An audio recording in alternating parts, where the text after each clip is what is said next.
فرمایا ان اللہ یامرکم ان تؤدوا الامانات الی اہلہا.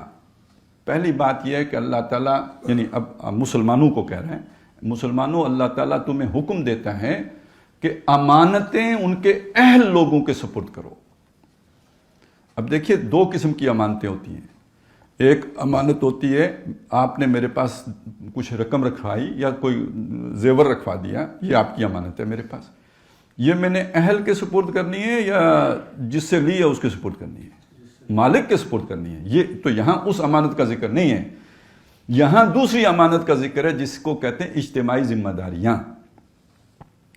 میں نے آپ کو بلایا ہے یہاں پہ کہ درس ہوگا، آپ کے سامنے کوئی باتیں رکھیں گے، میں اس نشست پر جو ہے وہ براجمان ہوا ہوں، تو آپ نے مجھے یہ ذمہ داری یا مجھے اس قابل سمجھا ہے کہ میں یہاں بیٹھوں، تو آپ کا مجھ پر حق ہو گیا ہے کہ میں اس کی تیاری کر کے کوئی محنت کر کے آپ کا ٹائم ضائع نہ کروں، آپ تک کوئی بات پہنچاؤں. تو گویا یہ وقت جو میرے پاس ہے یہ آپ کی امانت ہے، اس کا صحیح استعمال کرنا میری ذمہ داری ہے. تو یہاں پر آپ اسے بٹھائیں جو اپنی اس امانت کو محسوس کر کے اس کا حق ادا کر سکے. یہ میں نے ایک مثال کے طور پر آپ کے سامنے یہ بات رکھی. اسی طرح سمجھ لیجئے کہ معاشرے کے اندر کوئی تھانے دار ہوتا ہے، کوئی پولیس والا ہوتا ہے، کوئی MNA ہوتا ہے، کوئی MP ہوتا ہے. ان میں سے کچھ تو وہ ہوتے ہیں کہ جو سلیکٹڈ ہوتے ہیں اور کچھ وہ ہوتے ہیں کہ جن کو آپ الیکٹ کرتے ہیں. اور جن کو آپ الیکٹ کرتے ہیں یہ ذہن میں رکھیے، جو سلیکٹڈ ہوتے ہیں ان کو وہ سلیکٹ کرتے ہیں. نوکریاں کون دیتے ہیں؟ ان مناصب پر بیٹھنے کا جو ہے نا وہ فیصلہ کون کرتے ہیں کہ یہ فلانا ہوگا، یہ فلانی جگہ ذمہ داری AC کی دے گا، DC یہ فلانی جگہ لگے گا. یہ وہی لوگ کر رہے ہوتے ہیں جن کو آپ نے منتخب کیا ہوتا ہے، اس لیے آپ کی جو ہے وہ اس میں دخل اندازی ہوتی ہے. لیکن یہ امانت ہے جو آپ نے سپرد کی ہے ووٹ کی صورت میں کسی فرد کو.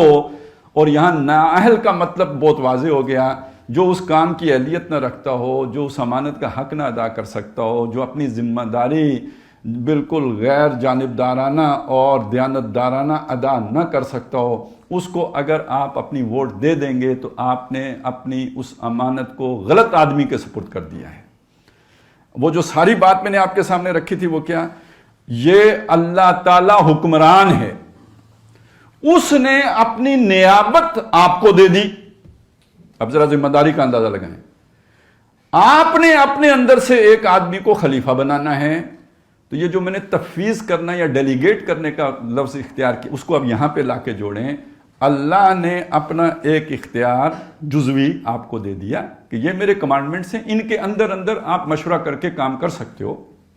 اب آپ نے وہ جو مشورہ دینا ہے وہ امانت ہے، وہ آپ نے غلط آدمی کو دے دیا، تو اللہ نے جو امانت آپ کے پاس رکھوائی تھی آپ نے اس میں خیانت کر دی.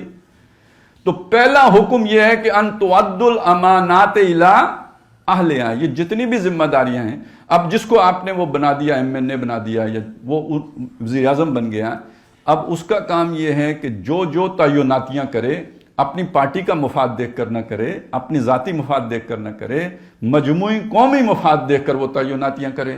تو اس کی علیحدہ ذمہ داری ہو گئی، آپ کی علیحدہ ذمہ داری ہو گئی، اور ایک حکم کے تابع ہو گئی ان تؤدوا الامانات الی اہلہا.